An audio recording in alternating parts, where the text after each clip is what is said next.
beginning to show. Andy, we're going to go straight down there, I think, because I think they've already started. I don't know what's going on. I haven't a clue. I think...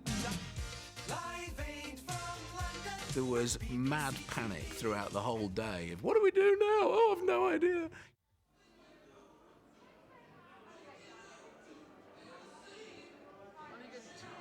All right. Oh, sorry, I didn't realise I was on. I'm now joined by TV's... The heat was on, and it was getting hotter by the minute. Because it was so hot in the box, we had these portable air conditioning machines, which were worse than useless because they were so noisy. Of course, you had to turn them off as soon as the lights were on, which meant that just when you needed them, you couldn't use them. And some guy came up at one stage to fix the air conditioning machines, and we thought he was famous, so we sat him down. And we were within a hair's breadth of interviewing, you know, the man from the AC company. Probably think he was from AC/DC, I don't know. While mayhem ruled in the BBC box, the unstoppable global jukebox played on, with contributions now coming in from all over Europe.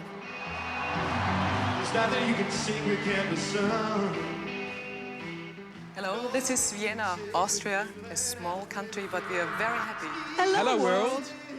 Hello, this is Hilversum in Holland. Hello from the JRT studio in Belgrade, Yugoslavia. We are happy and proud to be with you this morning, afternoon, or evening, as the case may be, and to deliver you a message from Europe. One after the other, the cream of British music talent took to the revolving stage, which mercifully worked to plan.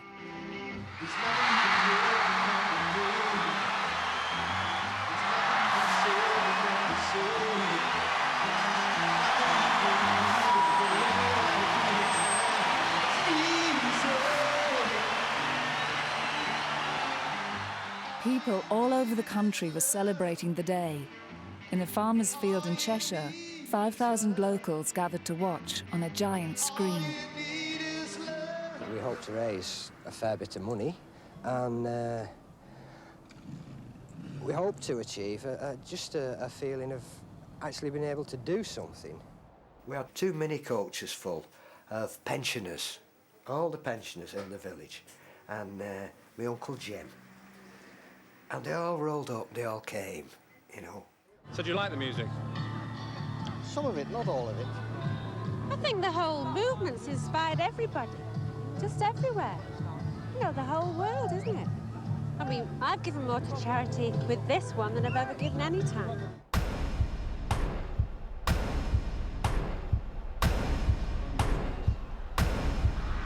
This is called Against All Odds.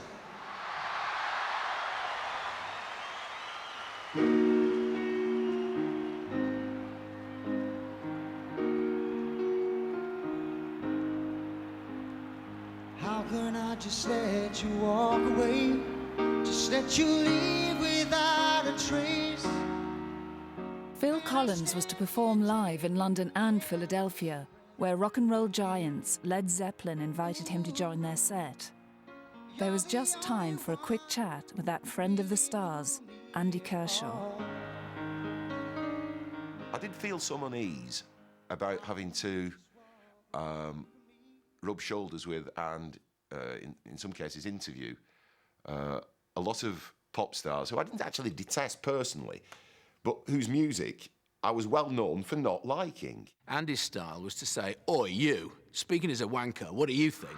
And if you said to him, "I think you've got to introduce Howard Jones now," he'd go, "Oh, and oh, come on, Andy, come along. It's all for the starving kids. It'll be all right." So, at one point, I found myself sitting around with the Holy Trinity of Sting, Phil Collins, and the ubiquitous Howard Jones. This is a BBC economy measure. We've only got one microphone and we was all crowding a bit. Hello, how do you two lads come to get together to collaborate on this one? Performers whose music, for me, epitomised everything that was bland, mainstream, insipid, tragic, gave rock and roll a bad name. I was a bit nervous about that, actually, because I thought, well, he's not going to like me. I just wondered that he might have a go or something. We'll just have a quick word with Howard. It's been an expensive trip for you, I understand. Was it worth it for just the 5 minutes on stage? It would have been worth it just to do one note, I think. I think that's the moment where I told Phil Collins to shove off. What are you doing here anyway? Because I thought you ought to be on Concorde and heading for America. Will you shove off? Go on. Which is just like, I don't know if you can be much ruder, really. I don't think so.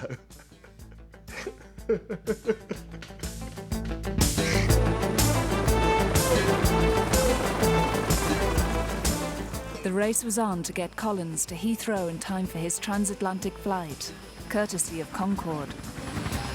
Listen, whose idea was this whole trip, this Philadelphia idea? No idea. No, it was, we thought if it could be done, wouldn't it be good to do it? And then we went into the logistics. And I said, I'm not going to be the only one doing it, am I? Because it's a bit show-offy. And they said, no, there's going to be a few other people who are going to be doing it. But everyone blamed poor old Phil. Although I thought Phil was being a complete prick when he first asked that, I thought, come on, man, what are we doing this for? It actually was one of our highlights. As we know, nobody else did it. I was the only stupid one doing it. Now, you may have heard that earlier Phil Collins performed here with Sting and that he was helicoptered out of here to Heathrow. Mid-flight, the supersonic pop star was due to be brought back down to Earth for a studio chat. When I got taken into the cockpit, the captain said, you're going to have a word with London now. Now, I'm not supposed to let you do this, so please don't tell anybody. And then he gave me the mic, they sort of, to beam to 2 million people. Somewhere way up in the sky over the Atlantic in Concorde.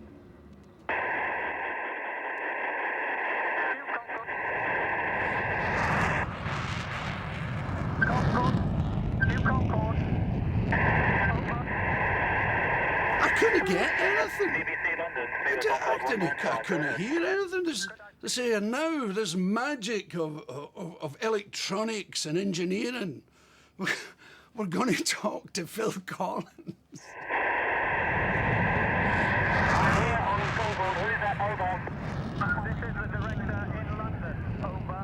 I was dying to talk to him. And I wish I could have spoken to him because I would have told him not to sing the same song when he got there. But I just got... A minute. It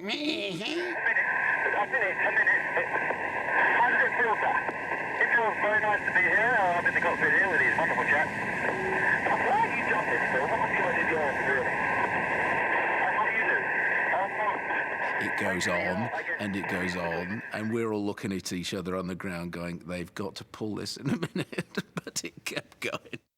I'm stunned. I'm absolutely flabbergasted. Apart from the fact that I didn't hear a word, I have to believe you. It came in your ear. But I don't know how those things work. I don't know how regular telephones work, far less phone in an aeroplane. You got 2 cocoa tins and a bit of string, have you? Yes, I'm still there.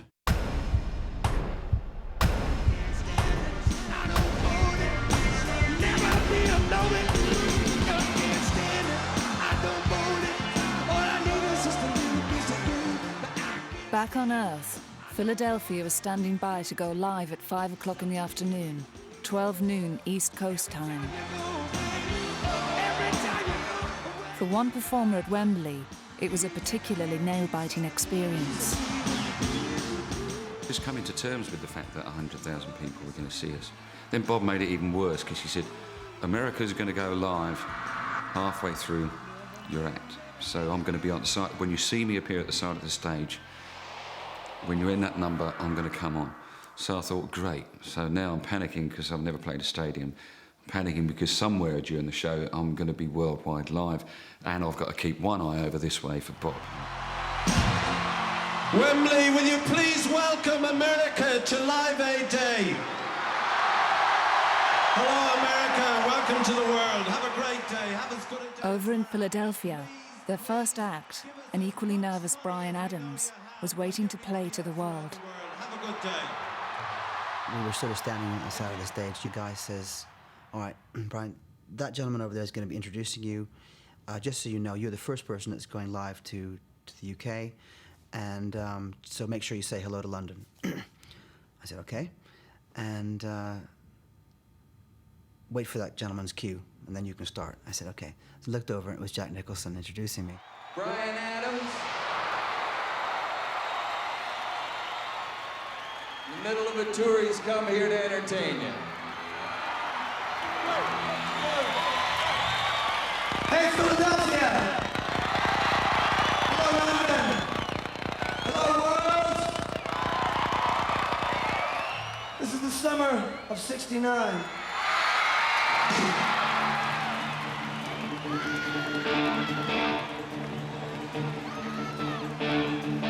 Got my first real six-string, body at the 5 and 10.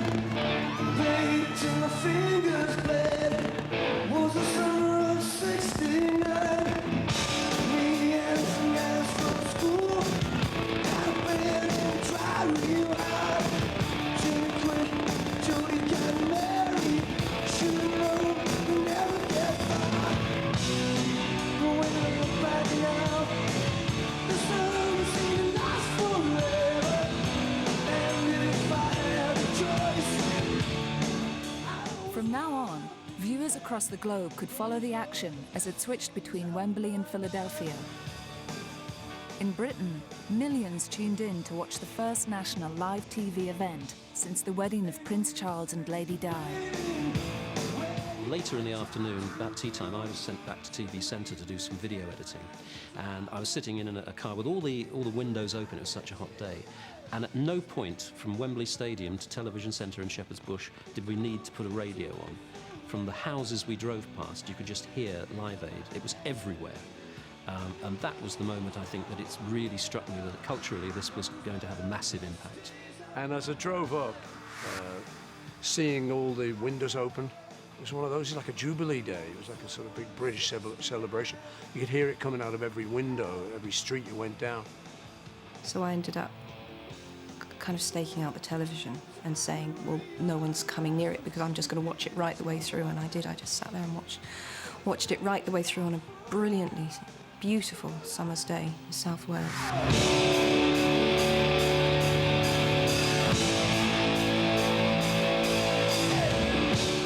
Around the world, 1.5 billion people, 165 countries were tuning in to see, share, and participate in the same event. I had to be there, I had to see it, I had to know what was going on, and I did. It was my education. It was my school of rock.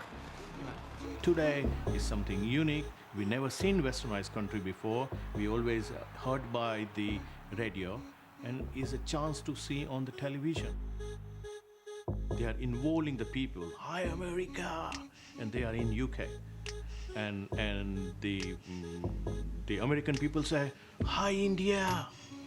And people like me, oh my God, they are looking to me. You know, oh yeah, they talk about India, you know.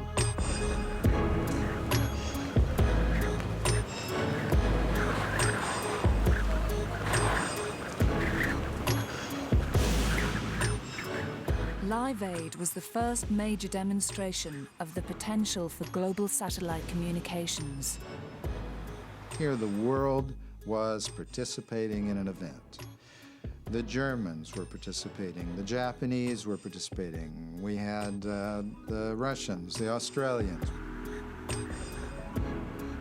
We were bringing people together throughout the world. We were showing we were a global village. We are one humanity. Further groundbreaking moves were afoot. In 1985, the West and Russia were at the height of the Cold War. The threat of nuclear attack was never far away. To ignore the facts of history and the aggressive impulses of an evil empire, to simply call the arms race a giant misunderstanding, and thereby remove yourself from the struggle between right and wrong and good and evil. But for the first time, a TV concert was about to bring the Russians in from the chill. Once again, to prove that this is a totally international show today, we're moving abroad for the first time ever seen in the West. One of the most popular Soviet groups. Live from Moscow, here's Autograph. I had been told that Russia was standing by, and the music was ready, and the band was ready. And as soon as we cut to Russia, up came a scene of cherry pickers. And we thought, that's very strange. Maybe this is how the Russians interpret Western videos.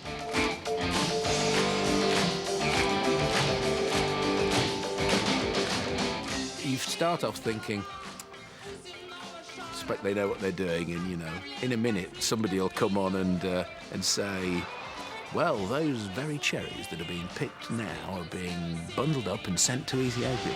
The cherry pickers continued to gather their harvest for 2 more baffling minutes, until a technician, deep in the bowels of Russian television, finally switched the feed.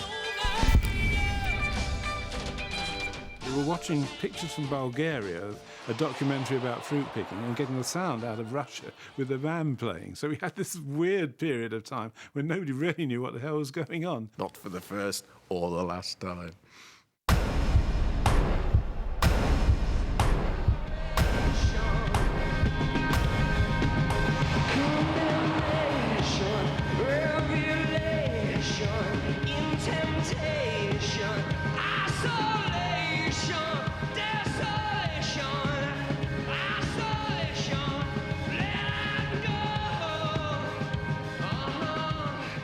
In 1985, U2 were rising stars. They hadn't yet cracked the international stage, but that didn't stop them from being difficult. Only the night before, they threatened to pull out. Would they come good on the day?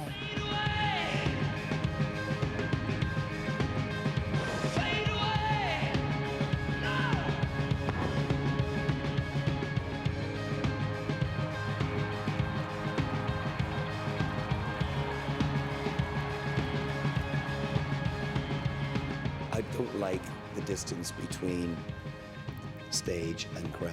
I don't like the distance between performer and audience. So I'm looking for a symbol of the day, something that I can hold on to. And I saw her down there getting crushed. I said, that's it.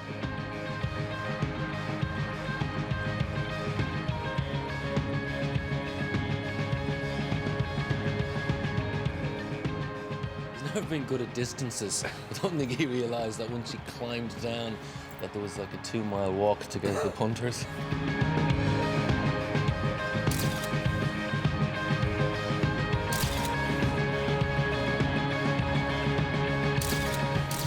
And I didn't know when I was holding on to her, I would be holding on to the rest of the world, really.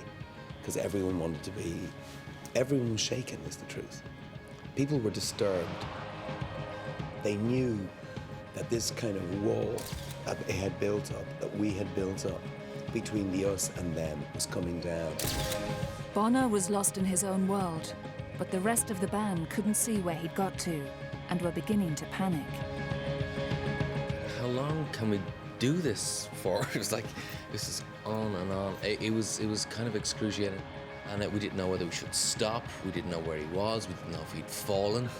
And we sort of, and you know, just as we were about to like stop, and just climbs back up onto the stage.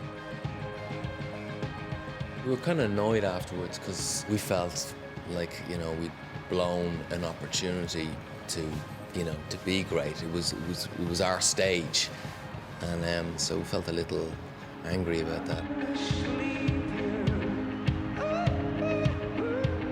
I always felt, oh shit, it's all going wrong, when in actual fact it wasn't. It was actually all going right.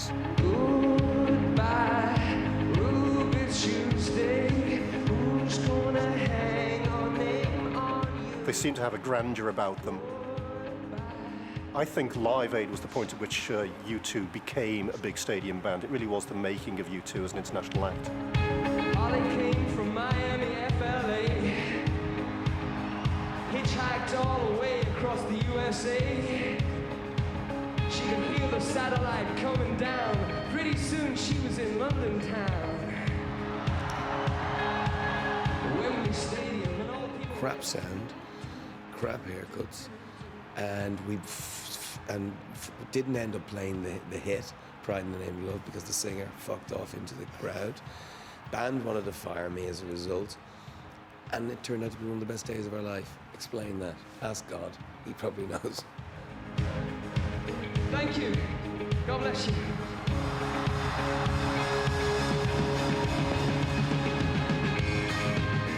Bono wowed the crowd. But he didn't have quite the same effect on two female coppers working backstage. A photographer came up and he asked us would we mind having our photo taken with this chap. We entered into the spirit of the thing, didn't we, Iris? We did. And said, yes, we don't mind. And so he stood in between Iris and I, and he had a can of beer in his hand, and he gave us a kiss, and the photo was taken. And when I come around, I said, well, who was that? And he said, that's Bono. And I said, Bono who? And he said, you too. And I said, you too what? We hadn't got a clue. It was...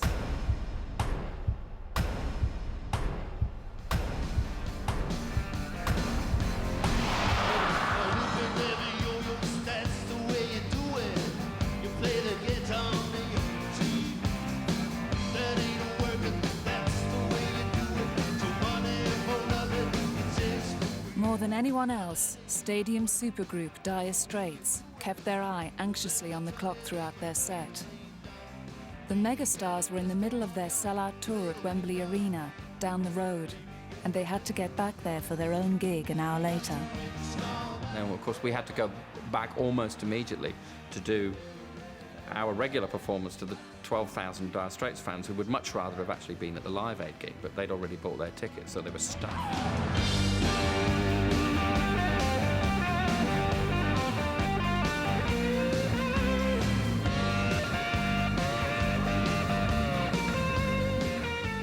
Getting away from the Wembley crowds wasn't as easy as getting in, but once again, two ladies in blue came to the rescue. Well, the chap came up, we were backstage, and he said to me, we're in dire straits, we need to get our stuff out quick. And I said, no problem. And we found the Wembley security, and I said, these blokes are in dire straits and they need to get out quick, they've got to be down at a venue. And he couldn't stop laughing. And he said, but they are Dire Straits, that's their name.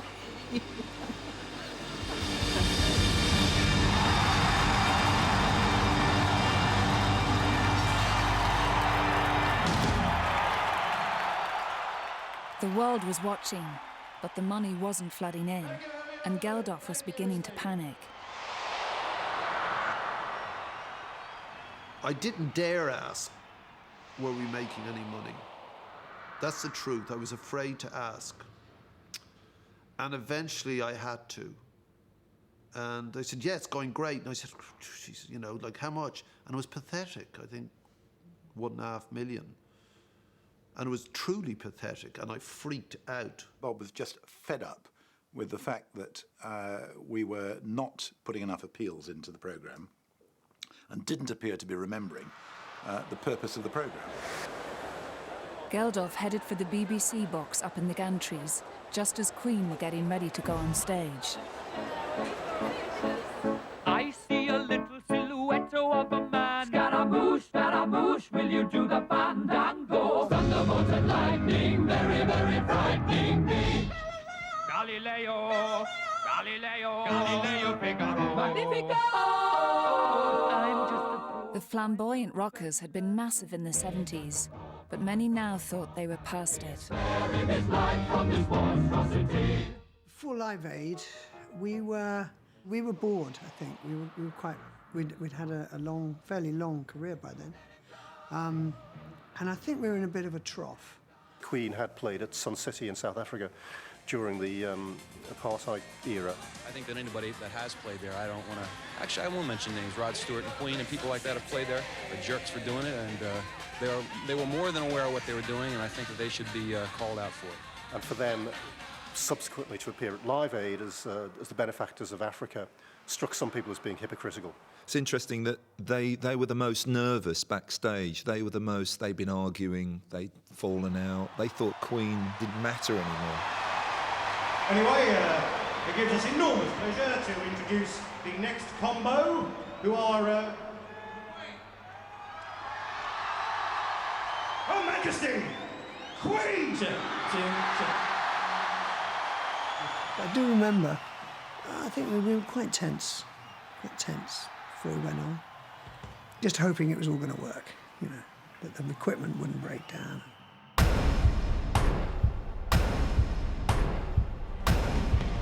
So would Freddie and the boys pull it off?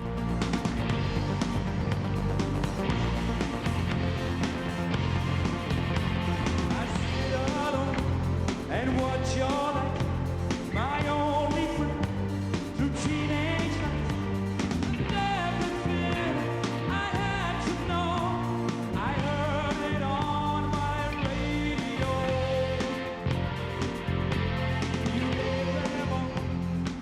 Queen stole the show. Queen were Live Aid. Queen was one of the seminal moments in the history of the 20th century. Forget Hitler, forget the invention of the internet or whatever. Queen's performance was absolutely A1.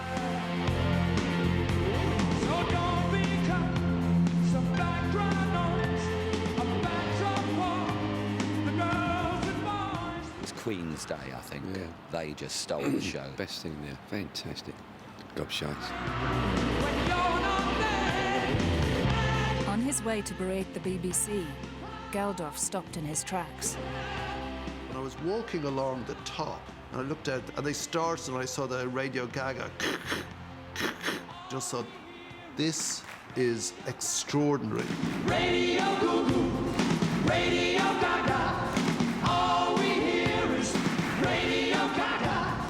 This was pop history in the making. Radio Gaga, all we hear is Radio Gaga, Radio Gaga.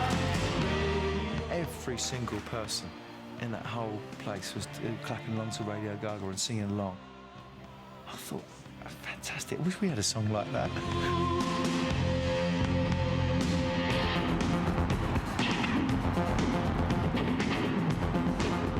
Freddie's command of the crowd even stretched across the Atlantic. But looking out onto the audience, 90,000 Philadelphians, you know, on cue with a television screen, I just thought that was powerful, really powerful. And yeah, that brought us together. That was the one moment I thought, we don't have to be in London, we're here and we're part of it.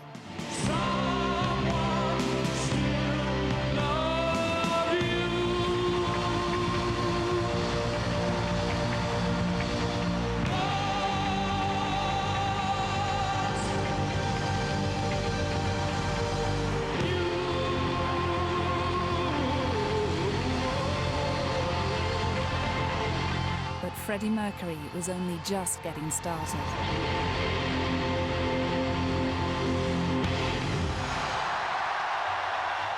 I can't tell you what it feels like to be on a stage like that, in that situation where you have no control. And, you know, there is an infinite space underneath your feet. If you fall, you know, it would be appalling if you really screw up, you know. And Freddie just thinks, oh, what the hell, you know, hey-oh.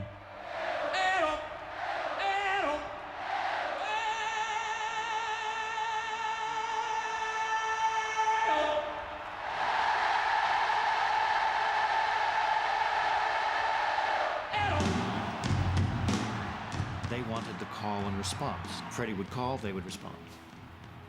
And they loved it.